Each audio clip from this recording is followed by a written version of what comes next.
Vitrine industrielle de l'Allemagne, berceau de Bosch et de Mercedes au sud du pays, le Bade Württemberg est aussi le laboratoire écologique de l'Allemagne, champion national des énergies renouvelables. Schönau, dans la Forêt-Noire, bourgade conservatrice de 2500 habitants, abrite ce repère de pionniers, la famille Sladek et sa coopérative d'électricité, précurseur depuis 30 ans des énergies renouvelables, comme cette pile à combustible utilisant l'hydrogène. On sépare l'hydrogène avec une membrane en céramique. Ou ce système de cogénération qui produit en même temps chaleur et électricité. Ces systèmes de cogénération, nous en avons plusieurs ici dans la commune et un grand nombre dans toute l'Allemagne. Ils sont subventionnés car c'est un élément clé de la transition énergétique. Nous varions les sources d'électricité, toutes renouvelables, solaires, éoliens, hydrauliques, avec des barrages aussi, en Autriche et en Norvège. Ici même, la coopérative étend et modernise le réseau électrique de la commune qu'elle a racheté il y a 20 ans déjà.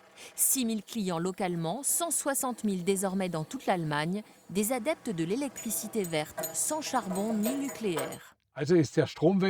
On incarne à la fois l'électricité propre, mais aussi une baisse d'activité des grandes multinationales au profit des petites entreprises. C'est donc aussi un processus sociétal, un changement structurel de la société dans le domaine de l'électricité. La petite coopérative de la Forêt-Noire inspire le monde entier, comme ce Japonais, producteur de saké, reconverti après Fukushima dans les énergies renouvelables. J'ai beaucoup à apprendre de la famille Sladek, qui, elle, lutte depuis Tchernobyl pour la sortie du nucléaire et pour l'indépendance vis-à-vis des grandes compagnies.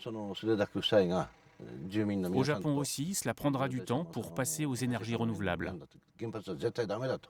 Dans ce bastion de l'énergie verte, l'écologie est devenue un art de vivre.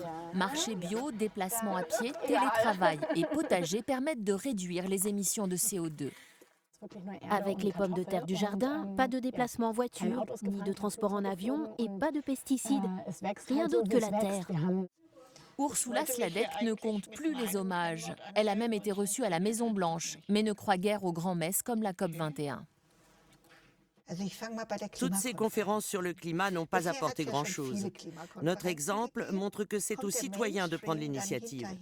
Et ensuite, la majorité nous suit.